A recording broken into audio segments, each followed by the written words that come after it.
우리는 살다 보면 천년만년 살 것처럼 뒤도 옆도 살필 겨를 없이 달리다가 누구나 삶의 어느 모퉁이에 멈춰서서 자신의 인생을 돌아보게 되는 순간이 옵니다. 인생을 알만하고 인생을 느낄만 하니 머리엔 이미 서리가 내리고 몸은 생각같이 움직이지 않지요. 젊을 때는 물질적이고 육체적인 삶이 최고라 여기며 살아가다가 인생 후반전이 돼서야 비로소 진정한 인생의 가치와 만나게 되는 것입니다. 인생을 살아가다 보면 점점 가지고 싶은 것들이 생겨 무언가를 계속 구매하거나 더 많은 사람들과 어울리려고 하는 분들이 계십니다.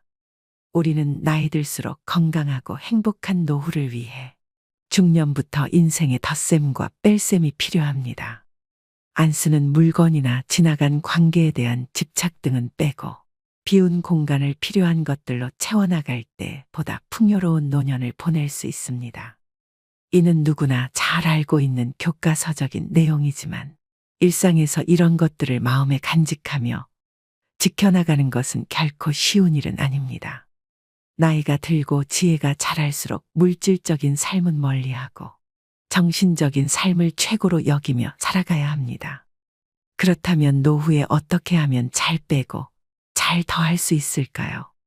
오늘은 더 나은 내일을 꿈꾸는 이 땅의 많은 중년 노년들을 위해 나이가 들수록 무조건 버려야 할 4가지에 대해 말씀드리겠습니다. 구독자 여러분들은 더 늦기 전에 지금부터라도 노년의 비움을 실천하셔서 홀가분한 노후를 만들어 가시길 바랍니다. 나이가 들수록 버려야 할 첫 번째는 불필요한 물건을 버리는 것입니다. 주위를 둘러보면 자식들을 출가시키고 떠나보내고 난 뒤 집을 좁혀서 가는 분들이 많습니다. 식구가 적은데 집까지 넓으니 횡댕그렁해서 더 외롭게 느껴진다는 것입니다.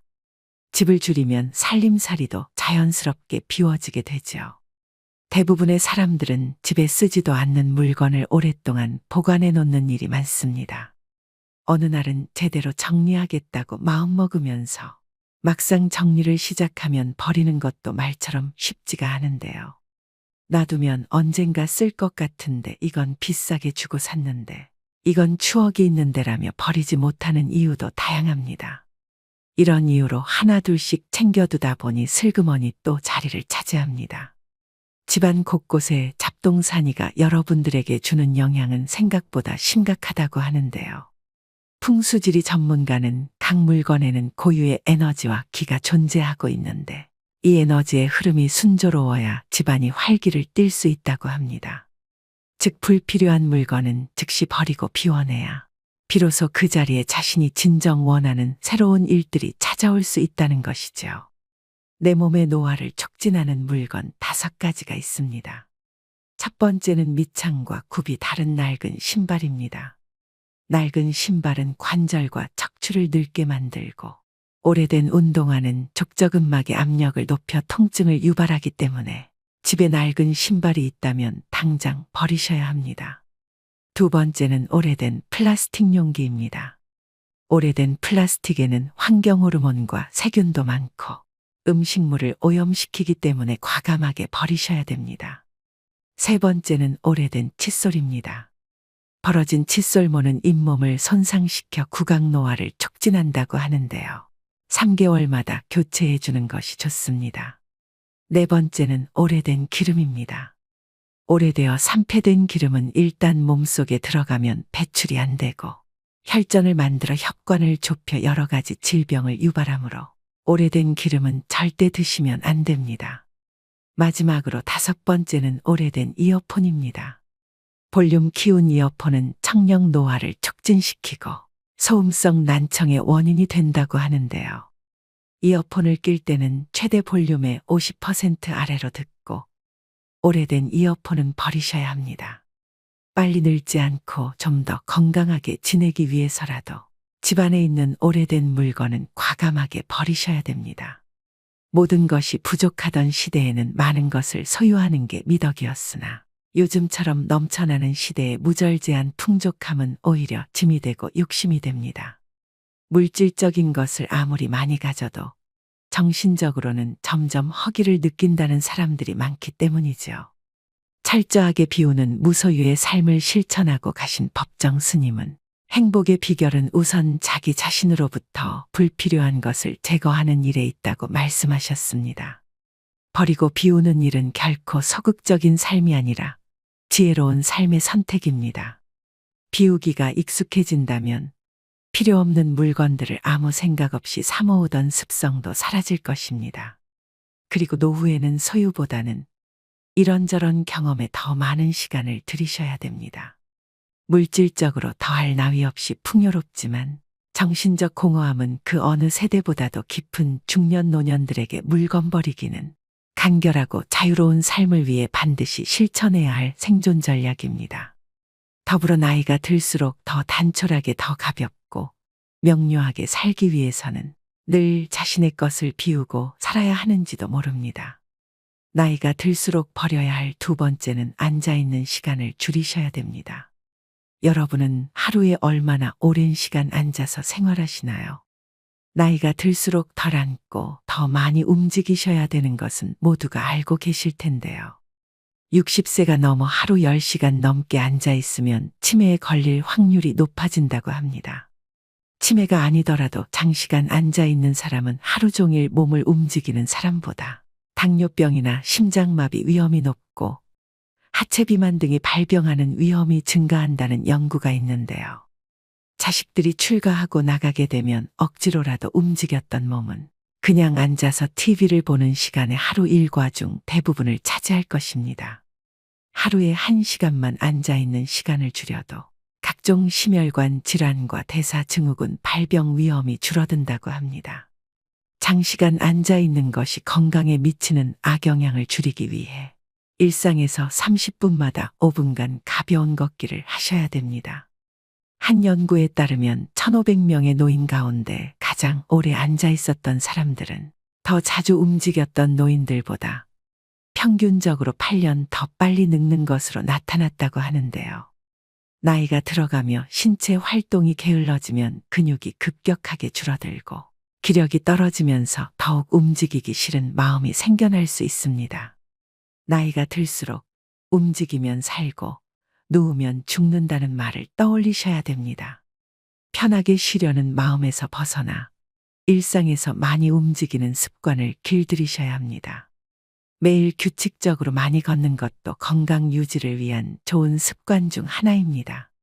만일 걷지 못하신다면 앉아서 하는 운동 또한 매우 도움이 될 수 있습니다. 앉아서도 가벼운 스트레칭을 자주 해주신다면 몸의 움직임을 늘리는 데 효과가 있습니다. 나이가 들면 운동을 해도 근력이 늘지 않는다는 잘못된 생각 때문에 고령자들은 운동을 시도조차 하지 않는 경우가 많습니다. 집에서 쉽게 할 수 있는 운동을 매일 10분만 꾸준히 해도 1년이 지나면 현재 근력의 20%까지 늘릴 수 있다고 하는데요. 그렇게 되면 노년 건강 유지의 최대 복병인 낙상 사고가 줄고 사회 참여 활동은 늘어나고 노년의 허약도 예방됩니다. 얼마 전에 옆집 60대 어머님은 길을 걸어가시다 갑자기 넘어지셔서 팔이 꺾이는 사고를 당하셨습니다.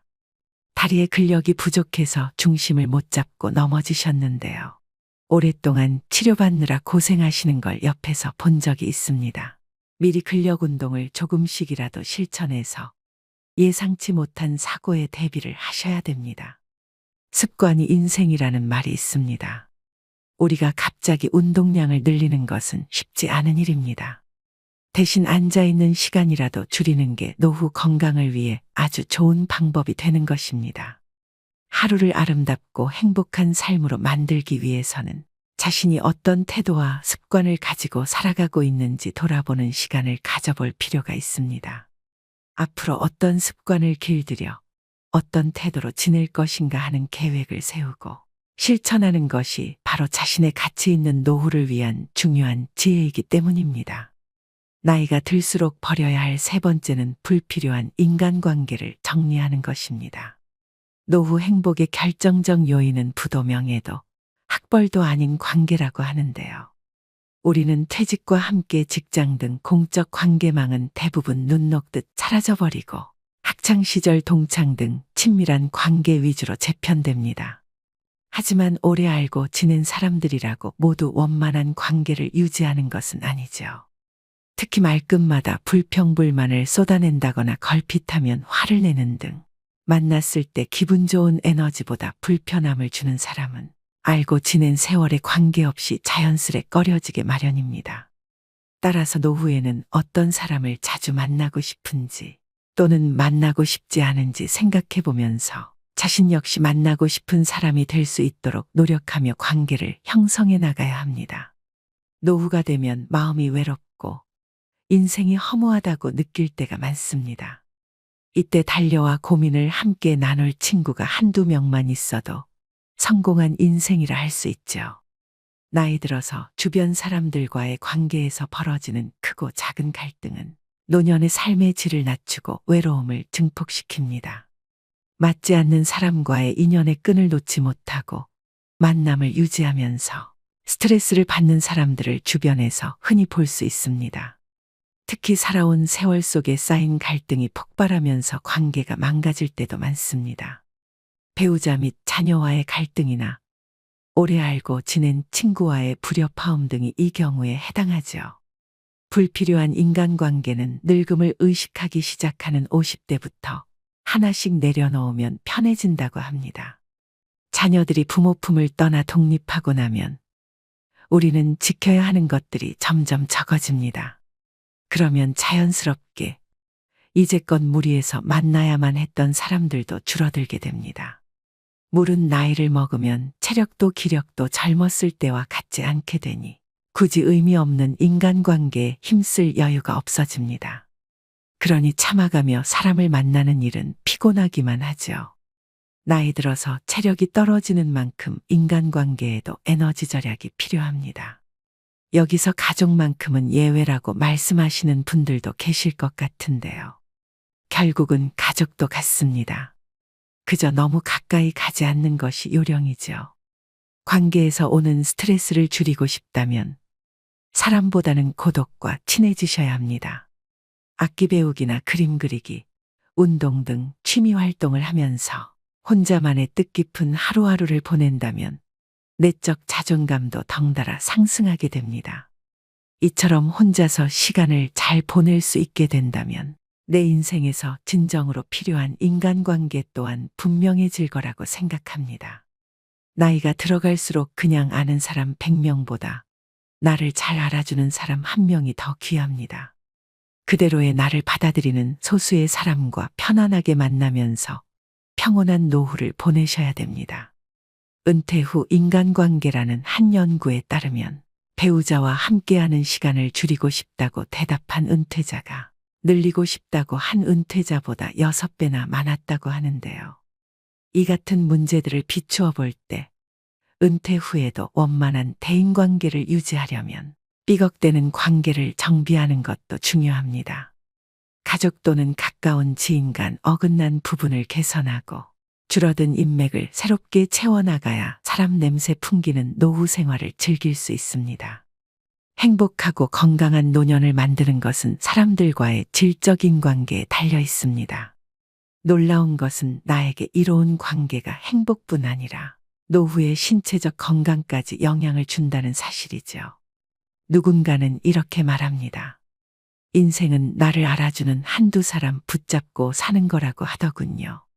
나이 들어서도 너무 관계에 연연하다 보면 자신에게 소홀해지곤 합니다. 그럴 때일수록 잠시 멈춰서 자기 자신을 챙겨보시면 좋겠습니다. 마지막으로 나이가 들수록 버려야 할 4번째는 식사량을 줄이는 것입니다. 아무리 몸에 좋은 것도 지나치면 병이 됩니다. 먹을 것이 부족했던 과거와 달리 요즘은 먹을거리가 넘쳐나 영양 과잉 섭취로 인한 고혈압, 당뇨 그리고 높은 콜레스테롤 등의 만성질환 환자가 빠르게 늘어나고 있다고 하는데요. 특히 중년 이후엔 여러 호르몬 분비와 기초대사량이 감소하기 때문에 운동하지 않고 과식이나 폭식을 반복적으로 하게 되면 내장 지방이 쌓여 복무비만이 됩니다. 나이가 들어서 몸에 좋다고 무턱대고 먹다 보면 오히려 영양 과잉 상태를 초래해서 질병으로 발전할 수 있다는 사실을 아시나요? 실제로 소식하는 습관은 노화를 늦추고 노화와 관련된 질병 위험이 낮아집니다. 소식을 하면 뇌 세포의 활동이 활발해질 뿐 아니라 체중이 5%만 줄어도 허리와 무릎에서 느끼는 부담과 통증도 사라지고 목과 어깨도 가벼워집니다. 또한 몸에서 독소가 빠져나와 혈액순환도 좋아지죠. 살이 빠지면서 얼굴 라인도 살아나고 고민했던 뱃살도 쑥 들어가서 몸매가 청춘 시절로 되돌아갈 수 있습니다. 인류 역사 내내 배불리 먹는 것이 인류의 수건이었지만 이제는 영양과잉 상태에서 벗어나야 합니다. 그래야 사는 동안 몸을 가볍고 건강하게 살 수 있습니다. 우리는 나이 들수록 첫 번째 목적으로 지켜야 할 것은 무조건 건강입니다. 그러니 급격하게 빼려고 하지 말고 식습관과 생활 습관을 바로 잡는 것이 중요합니다. 그렇게 되면 살은 자연스레 슬슬 빠지게 될 것입니다. 나이가 들수록 과식보다는 적당한 배고픔을 즐기셔야 됩니다. 중년 이후에는 부족한 것을 더 먹는 것도 중요하지만 건강을 위협하는 나이살이 찌지 않도록 먹는 것을 줄여야 하는데요. 소식 습관을 유지하는 데 도움이 되는 방법 3가지를 알려드리겠습니다. 첫 번째는 식사 시간을 적어도 20분 이상으로 유지하시고 음식도 많이 오래 씹으셔야 합니다. 두 번째는 수분 섭취가 중요합니다. 물이 부족할 경우 갈증을 배고픔으로 착각하여 과식하게 될 수도 있습니다. 세 번째는 그릇과 수저의 크기를 줄이는 것입니다. 처음부터 밥을 반 덜어놓고 먹고 작은 그릇을 이용하여 음식을 담습니다. 이처럼 나이가 들수록 먹는 것을 줄이는 것은 건강의 첫걸음입니다. 건강은 지나치게 강조해도 해가 되지 않습니다. 계속해서 말씀드리지만 인생을 살아가는 데 있어 중요한 것은 첫째도 둘째도 건강입니다. 젊었을 땐 하나라도 더 가지려고 몸 상하는 줄 모르고 살았지만 이제는 건강을 우선으로 챙기셔야 한다는 걸 항상 생각하셔야 합니다. 오늘의 영상 어떠셨나요? 우리는 나이가 들어가며 행복한 삶을 누리는 조건으로 건강한 몸과 함께하는 배우자, 하고픈 일들, 여유로운 자금, 그리고 남은 생을 동반할 친구 등을 흔히 떠올립니다. 하지만 누구나 그렇듯 생각한 대로 인생은 흘러가지 않습니다. 갑자기 건강에 이상이 생길 수도 있고 배우자, 친구와의 갈등이 깊어질 수도 있습니다. 일이 잘 풀려나가는 좋은 시간이나 일들이 꼬이며 어려움을 겪는 힘든 시간도 결국은 지나갑니다. 좋을 때나 어려울 때나 범사에 감사하며 이 또한 지나가리라를 마음에 간직하고 살아가는 것도 아름다운 삶의 지혜이죠. 흐르는 물을 되돌릴 수 없는 것과 마찬가지로 우리 인생도 결코 되돌릴 수 없습니다. 아름다운 삶을 위한 생활 수칙은 개인에 따라 다를 수 있지만 그 지침을 정해놓고 실행하는 것은 자신의 마음가짐에 달려 있습니다. 일상에서 외롭다는 마음과 불안감을 떨쳐내고 소소한 즐거움에도 웃음 지으며 지내는 작은 실천들이 행복을 맞이하는 지름길이기 때문입니다. 그러자면 비움의 실천이 중요하겠죠. 나이가 들수록 인생을 일찍 깨달았더라면 좀 더 성숙한 삶을 살았을 텐데라고 후회하는 날들도 있습니다. 아쉽고 안타깝지만 남은 세월이 있기에 채움보다 비움으로써 마음의 안정과 풍요로움을 얻으셔야 됩니다. 더불어 인생의 후반전을 맞이한 우리는 살아있음으로 얼마나 행복한가를 더욱 더 가슴 깊이 느끼며 살아가야 합니다. 오늘 말씀드린 나이 들수록 버려야 할 4가지를 꼭 실천하셔서 품격 있는 노후를 만들어 가시길 바랍니다. 술자리 모임에 가보면 덕담과 함께 건배사를 자주 듣게 되는데 옛 직장 상사가 했던 건배사가 아직도 잊히지 않습니다. 많이 채우면서 살았는데 이제는 비우면서 삽시다. 비우는 게 채우는 겁니다. 술잔은 들고 빈 잔은 내리고. 마지막으로 한용운 시인의 노인예찬을 들려드리면서 오늘의 영상 마무리하겠습니다. 여보게 저녁놀 붉게 으스러지는데 늙은 몸에 무슨 짐을 그리도 무겁게 지고 가는가. 인생길은 다시는 되돌아올 수 없는 일방통행로. 가다가 컬컬하면 허름한 주막에 들러 막걸리로 목도 축이고 얼큰해지면 주모와 한바탕 농도 걸어보고 끝까지껏 그럴싸한 존재의 이유도 없이 이 풍진 세상에 태어난 것을 요만큼 살다가 가는 것도 다행 아닌가. 빈손으로 왔다가 빈손으로 가는 인생. 따져보면 그리 믿질 것도 없지 않은가. 오늘도 노후의 지혜와 함께 해주셔서 감사드립니다. 황금빛으로 무르익어가는 여러분의 지혜로운 인생을 언제나 응원합니다. 노후를 대비하고 사회 참여를 지속하기 위해 또 건강한 신체와 정신을 위해서는 은퇴 후에도 재취업이 반드시 필요한데요.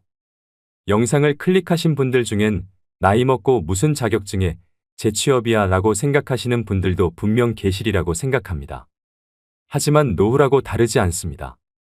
대한민국이 고령화 사회로 진입하면서 퇴직 후 인생 2막의 설계가 화두로 떠오른 지는 이미 오래전입니다.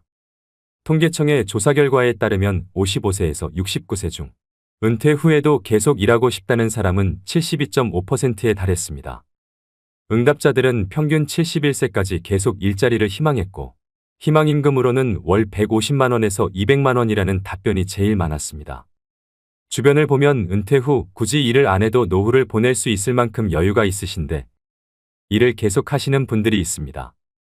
이처럼 은퇴 후 제2의 직업을 찾는 데에는 금전적인 이유만 있는 것은 아닙니다.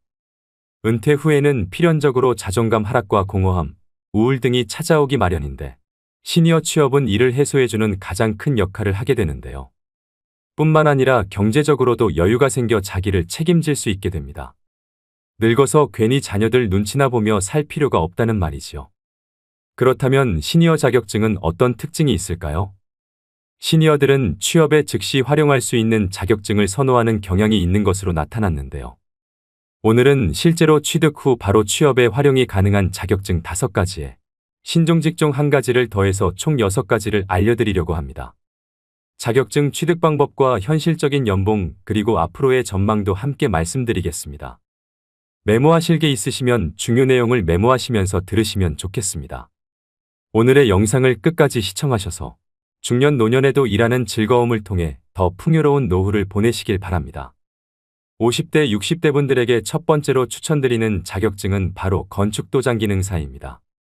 건축도장기능사는 건축물을 보호하기 위해 건물 내외부를 페인트 등으로 도색하는 작업으로 중장년 여성분들도 하실 수 있을 만큼 건설업종에서는 작업 난이도가 무난한 편인데요.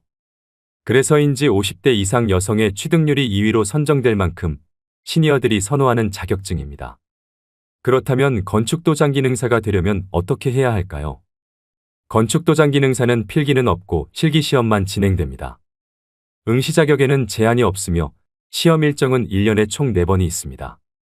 실기 100점 만점에 60점 이상 취득 시 합격인데요. 합격률은 약 60%에 가까운 합격률로 높은 편에 속합니다. 준비만 꼼꼼히 하시면 한 번에 무난히 붙을 수 있는 자격증입니다. 실기의 경우 실제 재료를 가지고 도장 연습을 하는 것이 무엇보다 중요한데 유튜브 등으로 독학하여 준비하시는 분들도 있습니다만 학습 여건상 학원에서 공부하시는 것이 훨씬 많은 도움을 받을 수 있습니다. 그런데 생각보다 많이 드는 비용에 헉할 때가 있습니다. 이럴 때 학원 비용의 부담을 줄일 수 있는 국민내일배움카드를 활용하셔야 합니다. 은퇴 후 새로운 인생을 준비하는 분들에게 아주 큰 도움이 되는 자격증 지원 사업입니다. 내일배움카드의 신청 방법 등 자세한 내용은 영상의 끝부분에서 종합적으로 다시 말씀드리겠습니다. 건축도장기능사 자격을 취득하면 도장공으로 취업하는 게 일반적입니다. 앞으로의 취업 전망은 우리나라의 건축물 경우에는 노후화가 심한 상태이기 때문에 수요는 오히려 점점 높아지고 있다고 하는데요. 인테리어 업체로 취업할 경우 기업과 경력, 지역에 따라 다르지만 월 200에서 300만 원 정도이고 건설 현장에서 일할 때의 일당은 보통 15만 원에서 25만 원 수준으로 알려져 있습니다. 요즘에는 예전과 달리 건축물뿐만 아니라 금속, 목재 등 도장 범위가 넓어지고 있어 전망 또한 좋은 편에 속합니다. 또 도장공의 연령이 높고 젊은이들은 직업으로서 진입을 꺼리고 있는 실정이어서 중장년 이상의 인력 수요는 서서히 증가할 전망입니다. 50대, 60대 분들에게 두 번째로 추천드리는 자격증은 바로 한식조리기능사입니다. 한식조리기능사 자격증은 매년 꾸준히 높은 응시율과 여성 시니어들의 인기를 유지하는 자격증인데요. 살림 경험을 바탕으로 요리에 자신 있으신 분들이 가장 선호하는 자격증입니다. 자격증 취득 후 일반 음식점부터 국공립 어린이집이나 병원, 학교 등의 단체급식소에서 조리사로 취업이 가능합니다. 특히 학교 급식소에서 일하면 퇴근 시간이 빠르고 방학 기간에 쉴 수 있다는 장점이 있습니다. 그렇다면 한식조리사가 되려면 어떻게 해야 할까요? 한식기능조리사 자격증은 산업인력공단에서 시행하는 시험으로 나이나 경력, 학력 등의 응시 자격에 제한이 없습니다. 자격증 취득 과정은 필기와 실기 시험으로 나눠지는데요. 필기 시험의 합격률은 45% 정도로 1시간 동안 사지선다형 60문제를 풀어야 되며 60점 이상 맞으면 합격입니다. 문제집 한 권을 사서 2주에서 3주 정도 시간을 투자해 공부하면 무리 없이 합격하는 수준이라고 합니다. 반면 실기시험 합격률은 35% 정도로 결코 난이도가 낮은 시험은 아닙니다. 실기시험은 한식 메뉴 31개 중 2개가 랜덤으로 출제되고 70분 동안 주어진 재료로 조리해야 합니다. 특히 실기시험의 경우엔 공식을 잘 따라 하셔야 되기 때문에 학원에서 수업을 들으시는 게 보다 단기간에 합격할 수 있는 방법인데요. 한식조리기능사 같은 경우도 내일 배움 카드로 실기시험에 대비한 교육비를 최대 100%까지 지원받을 수 있으니 꼭 활용해 보시면 좋겠습니다. 한식조리기능사의 연봉은 종일근무 기준 평균 3,300만 원 정도입니다. 대부분의 어린이집이나 단체급식소 같은 경우엔 종일근무가 아닌 파트타임을 선호하는 경우도 많습니다. 결과적으로 한식조리기능사는 신중년들에게 전망이 밝고 돈을 많이 벌겠다는 목적보다는 요리할 때 즐거움을 느끼고 시간을 유연하게 쓰고 싶은 분들에게 추천하는 자격증입니다. 50대, 60대 분들에게 세 번째로 추천드리는 자격증은 바로 떡제조기능사입니다. 저도 이번 영상을 준비하면서 처음 접하게 된 자격증인데요.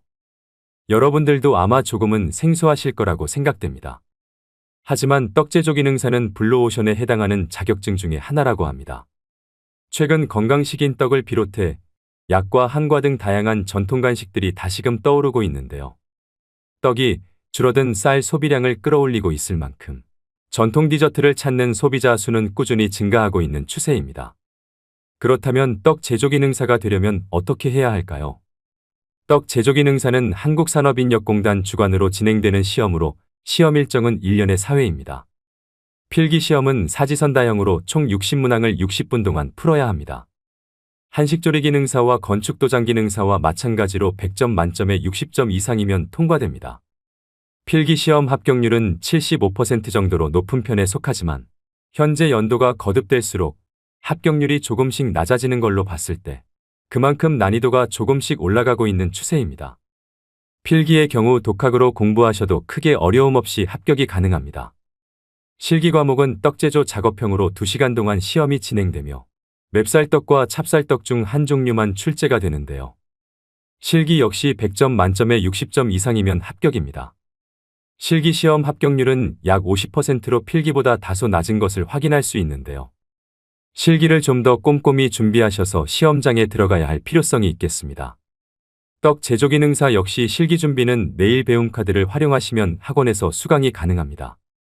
떡 제조기능사 평균 연봉은 3천만 원 초반 수준인데요. 떡은 한번 배워놓으면 관련 업종을 창업할 수도 있고 카페 곁들임 메뉴로도 낼 수 있다는 메리트가 있기 때문에 전망은 밝은 편입니다. 50대, 60대 분들에게 네 번째로 추천드리는 자격증은 바로 방수기능사입니다. 방수기능사는 말 그대로 건축물에 물이나 습기가 스며들지 않게 하기 위해 지하도나 지붕, 벽, 욕조 등의 방수 작업을 하는 자격을 의미합니다. 육체적으로 작업 난이도가 높지 않은 직업인데요.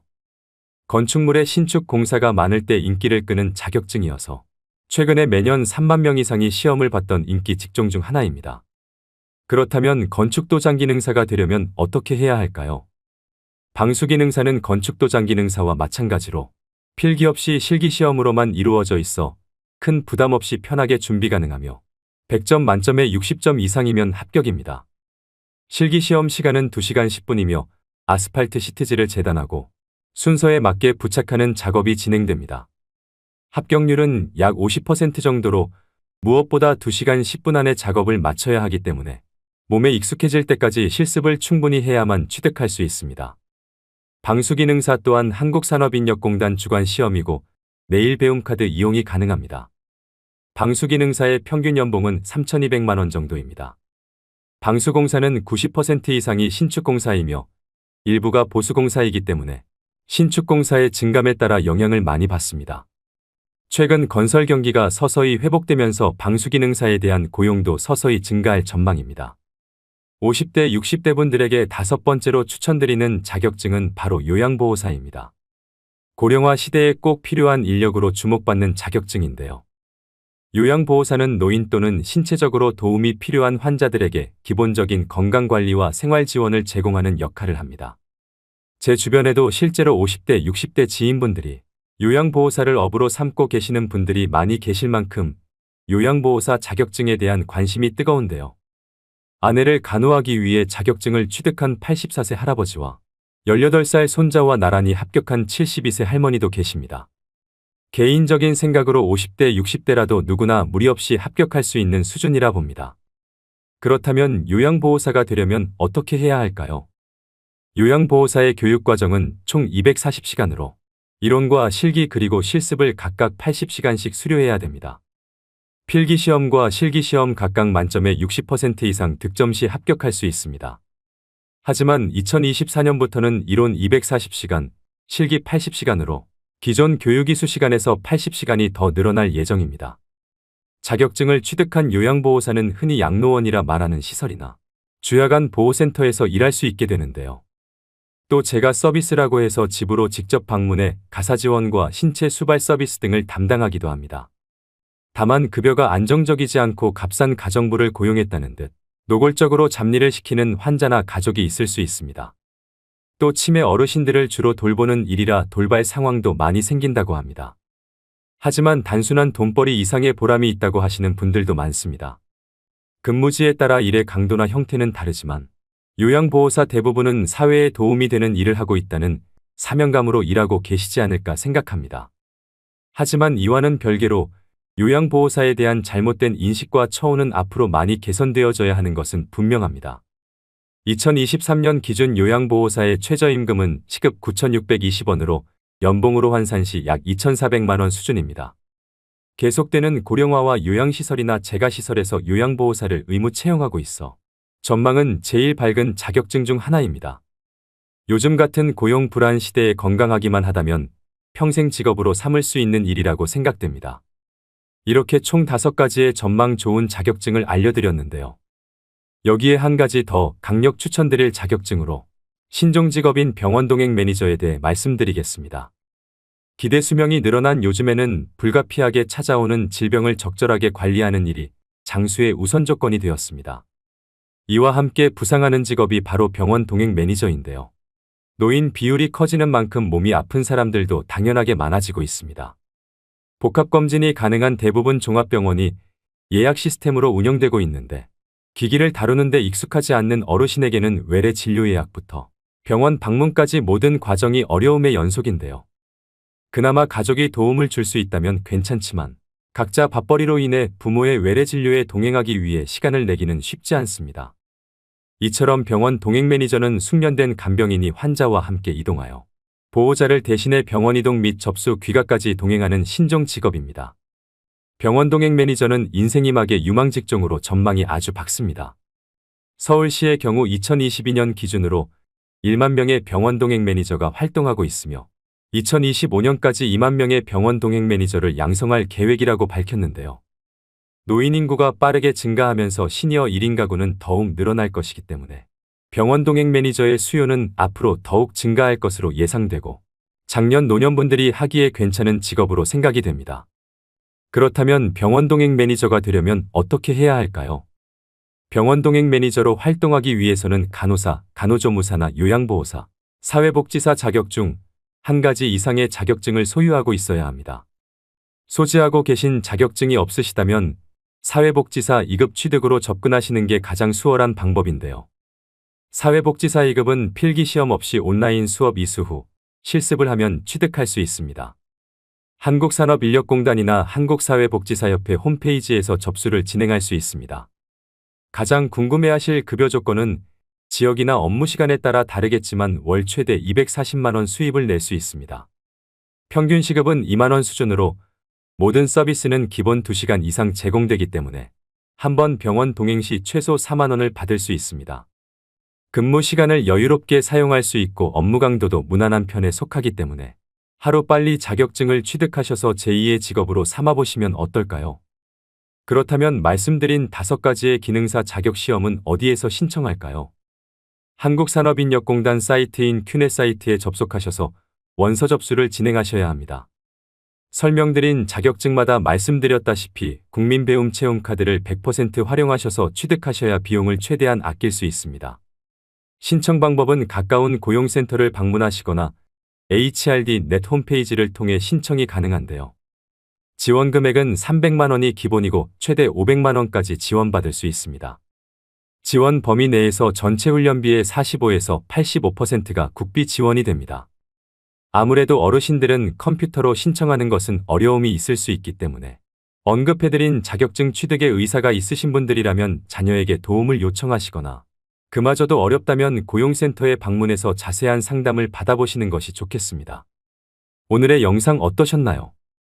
영상을 보시고 이렇게 말씀하시는 분들도 계실 겁니다.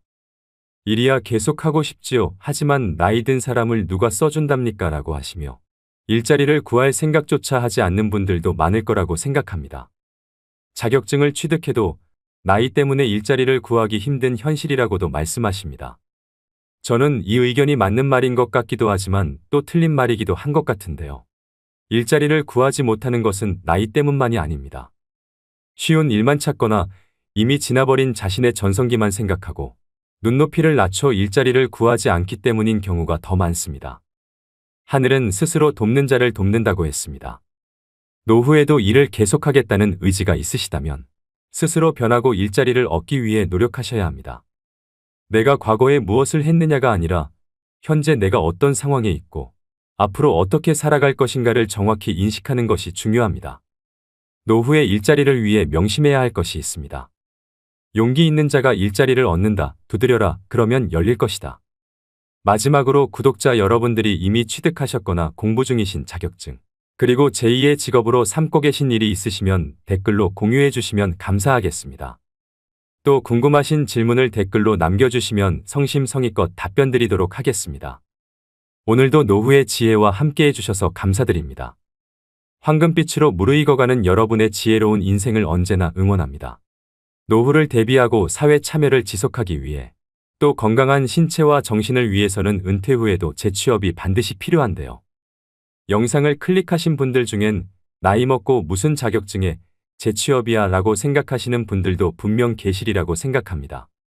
하지만 노후라고 다르지 않습니다. 대한민국이 고령화 사회로 진입하면서 퇴직 후 인생 2막의 설계가 화두로 떠오른 지는 이미 오래전입니다. 통계청의 조사 결과에 따르면 55세에서 69세 중 은퇴 후에도 계속 일하고 싶다는 사람은 72.5%에 달했습니다. 응답자들은 평균 71세까지 계속 일자리를 희망했고 희망임금으로는 월 150만 원에서 200만 원이라는 답변이 제일 많았습니다.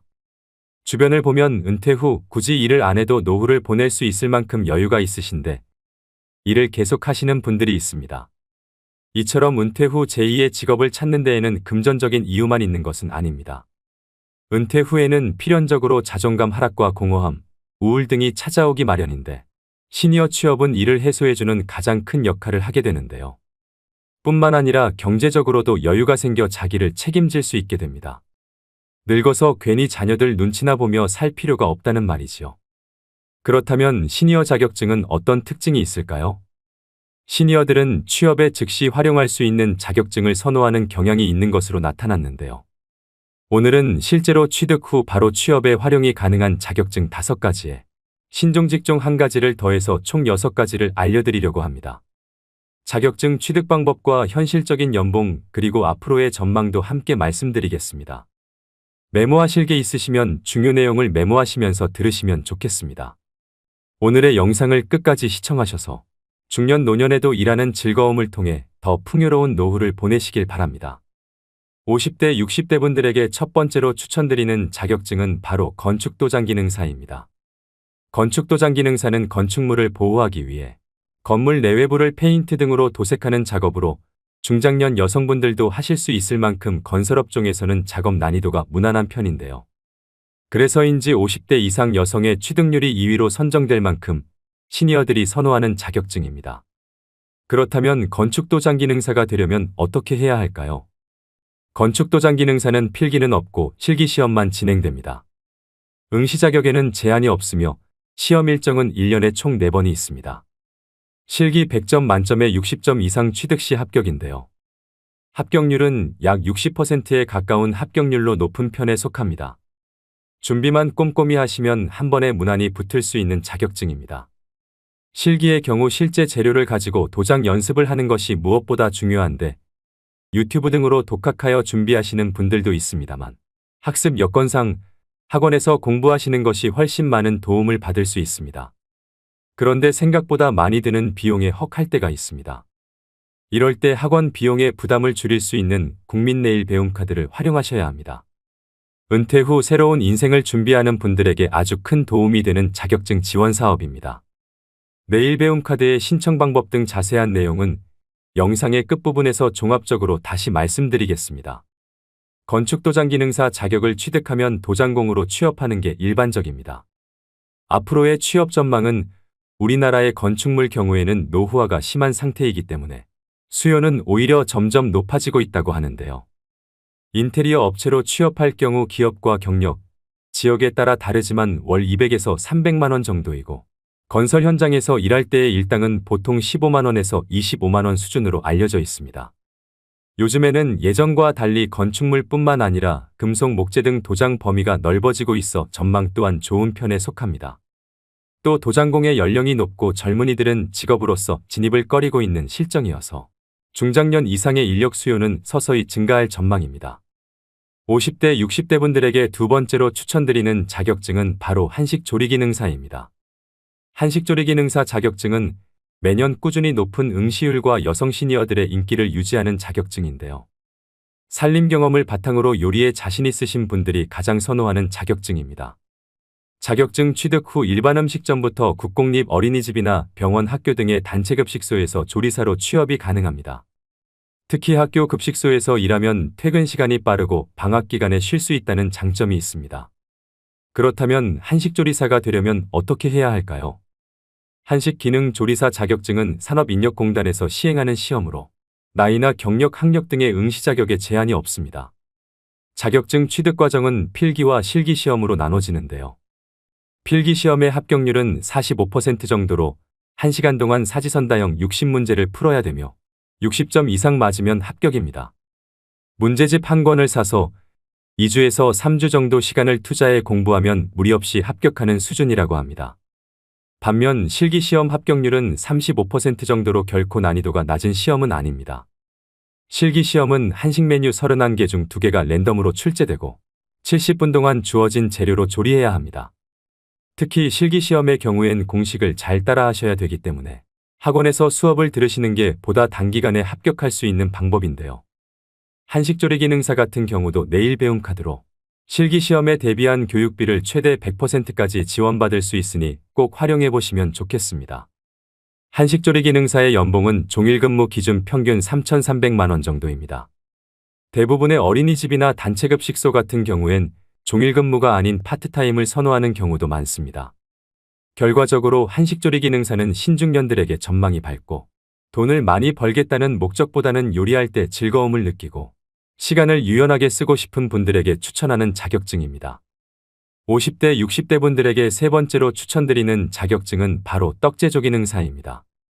저도 이번 영상을 준비하면서 처음 접하게 된 자격증인데요. 여러분들도 아마 조금은 생소하실 거라고 생각됩니다. 하지만 떡제조기능사는 블루오션에 해당하는 자격증 중에 하나라고 합니다. 최근 건강식인 떡을 비롯해 약과 한과 등 다양한 전통 간식들이 다시금 떠오르고 있는데요. 떡이 줄어든 쌀 소비량을 끌어올리고 있을 만큼 전통 디저트를 찾는 소비자 수는 꾸준히 증가하고 있는 추세입니다. 그렇다면 떡 제조기능사가 되려면 어떻게 해야 할까요? 떡 제조기능사는 한국산업인력공단 주관으로 진행되는 시험으로 시험 일정은 1년에 4회입니다. 필기시험은 사지선다형으로 총 60문항을 60분 동안 풀어야 합니다. 한식조리기능사와 건축도장기능사와 마찬가지로 100점 만점에 60점 이상이면 통과됩니다. 필기시험 합격률은 75% 정도로 높은 편에 속하지만 현재 연도가 거듭될수록 합격률이 조금씩 낮아지는 걸로 봤을 때 그만큼 난이도가 조금씩 올라가고 있는 추세입니다. 필기의 경우 독학으로 공부하셔도 크게 어려움 없이 합격이 가능합니다. 실기 과목은 떡제조 작업형으로 2시간 동안 시험이 진행되며 맵쌀떡과 찹쌀떡 중 한 종류만 출제가 되는데요. 실기 역시 100점 만점에 60점 이상이면 합격입니다. 실기 시험 합격률은 약 50%로 필기보다 다소 낮은 것을 확인할 수 있는데요. 실기를 좀 더 꼼꼼히 준비하셔서 시험장에 들어가야 할 필요성이 있겠습니다. 떡 제조 기능사 역시 실기 준비는 내일 배움 카드를 활용하시면 학원에서 수강이 가능합니다. 떡 제조 기능사 평균 연봉은 3천만 원 초반 수준인데요. 떡은 한번 배워놓으면 관련 업종을 창업할 수도 있고 카페 곁들인 메뉴로도 낼 수 있다는 메리트가 있기 때문에 전망은 밝은 편입니다. 50대, 60대 분들에게 네 번째로 추천드리는 자격증은 바로 방수기능사입니다. 방수기능사는 말 그대로 건축물에 물이나 습기가 스며들지 않게 하기 위해 지하도나 지붕, 벽, 욕조 등의 방수 작업을 하는 자격을 의미합니다. 육체적으로 작업 난이도가 높지 않은 직업인데요. 건축물의 신축 공사가 많을 때 인기를 끄는 자격증이어서 최근에 매년 3만 명 이상이 시험을 봤던 인기 직종 중 하나입니다. 그렇다면 건축도장 기능사가 되려면 어떻게 해야 할까요? 방수기능사는 건축도장 기능사와 마찬가지로 필기 없이 실기시험으로만 이루어져 있어 큰 부담 없이 편하게 준비 가능하며 100점 만점에 60점 이상이면 합격입니다. 실기시험 시간은 2시간 10분이며 아스팔트 시트지를 재단하고 순서에 맞게 부착하는 작업이 진행됩니다. 합격률은 약 50% 정도로 무엇보다 2시간 10분 안에 작업을 마쳐야 하기 때문에 몸에 익숙해질 때까지 실습을 충분히 해야만 취득할 수 있습니다. 방수기능사 또한 한국산업인력공단 주관 시험이고 내일 배움 카드 이용이 가능합니다. 방수기능사의 평균 연봉은 3,200만 원 정도입니다. 방수공사는 90% 이상이 신축공사이며 일부가 보수공사이기 때문에 신축공사의 증감에 따라 영향을 많이 받습니다. 최근 건설 경기가 서서히 회복되면서 방수기능사에 대한 고용도 서서히 증가할 전망입니다. 50대, 60대 분들에게 5번째로 추천드리는 자격증은 바로 요양보호사입니다. 고령화 시대에 꼭 필요한 인력으로 주목받는 자격증인데요. 요양보호사는 노인 또는 신체적으로 도움이 필요한 환자들에게 기본적인 건강관리와 생활지원을 제공하는 역할을 합니다. 제 주변에도 실제로 50대, 60대 지인분들이 요양보호사를 업으로 삼고 계시는 분들이 많이 계실 만큼 요양보호사 자격증에 대한 관심이 뜨거운데요. 아내를 간호하기 위해 자격증을 취득한 84세 할아버지와 18살 손자와 나란히 합격한 72세 할머니도 계십니다. 개인적인 생각으로 50대, 60대라도 누구나 무리 없이 합격할 수 있는 수준이라 봅니다. 그렇다면 요양보호사가 되려면 어떻게 해야 할까요? 요양보호사의 교육과정은 총 240시간으로 이론과 실기 그리고 실습을 각각 80시간씩 수료해야 됩니다. 필기시험과 실기시험 각각 만점에 60% 이상 득점 시 합격할 수 있습니다. 하지만 2024년부터는 이론 240시간, 실기 80시간으로 기존 교육이수 시간에서 80시간이 더 늘어날 예정입니다. 자격증을 취득한 요양보호사는 흔히 양로원이라 말하는 시설이나 주야간 보호센터에서 일할 수 있게 되는데요. 또 제가 서비스라고 해서 집으로 직접 방문해 가사지원과 신체 수발 서비스 등을 담당하기도 합니다.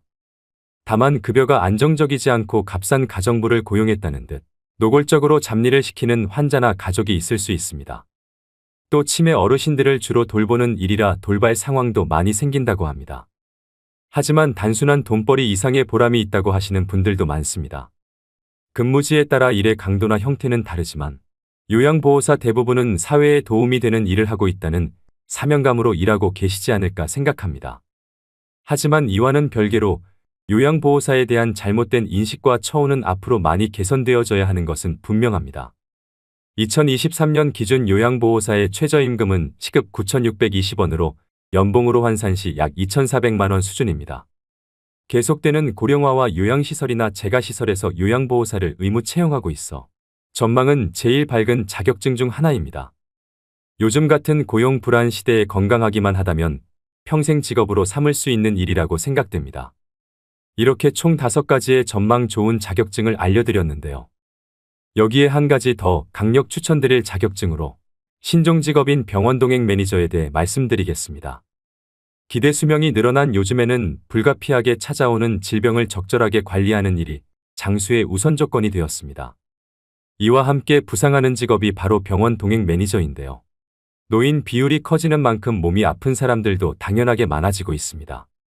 복합검진이 가능한 대부분 종합병원이 예약 시스템으로 운영되고 있는데 기기를 다루는데 익숙하지 않는 어르신에게는 외래 진료 예약부터 병원 방문까지 모든 과정이 어려움의 연속인데요.